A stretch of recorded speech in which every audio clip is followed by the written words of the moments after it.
Oh, eto pa, 16 guard. Abay, pwedeng-pwede ito. Sa ganitong klase ng buhok. Tingnan natin kung anong magiging resulta ng 16 guard. Itong 16 guard, pag tinawag natin 16 guard, yun yung sukat ng ating clipper guard. 2 inch sa tamang sukat niya. Pero dito sa clipper guard, ang number niya is number 16. So ginawa natin dyan, ginamitan natin ng 16 guard sa ibabaw. Sinalubong natin ng suklay para maputol yung mga buhok. Lahat ng angulo or angle ng pagbabawas ay gagawin natin para masalubong natin yung buhok.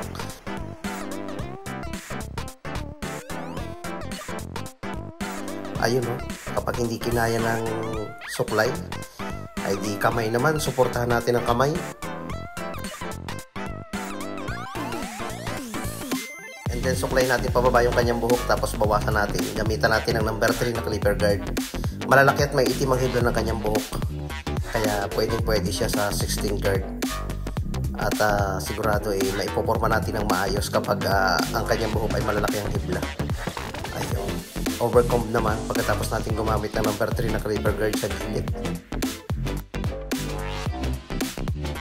Kung bakit usong-uso sa kabataan ngayon yung ganitong gupit, abay hindi ko rin naman maintindihan.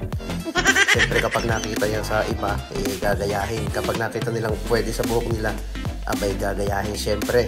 Kaya nga sabi uso-uso yan Gamit tayo ng trimmer, i-taper natin yung gilid. Lagyan natin ng guhit dito sa may likod ng tenga at dipisan na rin natin yung parting likod para suwabing tingnan kapag naiporma na natin yung buhok sa ibabaw.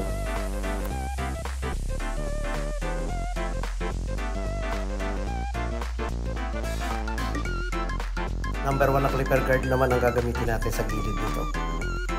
Isasakto natin yung nipis.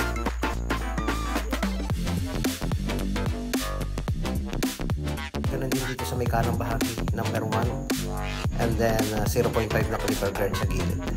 Kapag wala na tayong nakita ang pagitan ng white and dark area, abay pwede na yan. Kahit hindi na tayo mag zero open o zero close.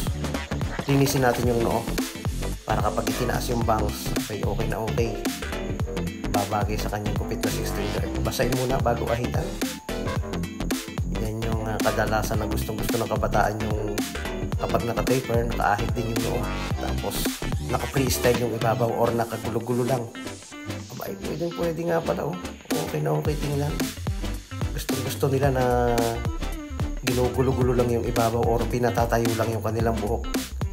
Sabi nga nila nung una anime hairstyle. Ngayon naman 16 guard. Ayun, pinatayo natin ang kanyang buhok. Pwede.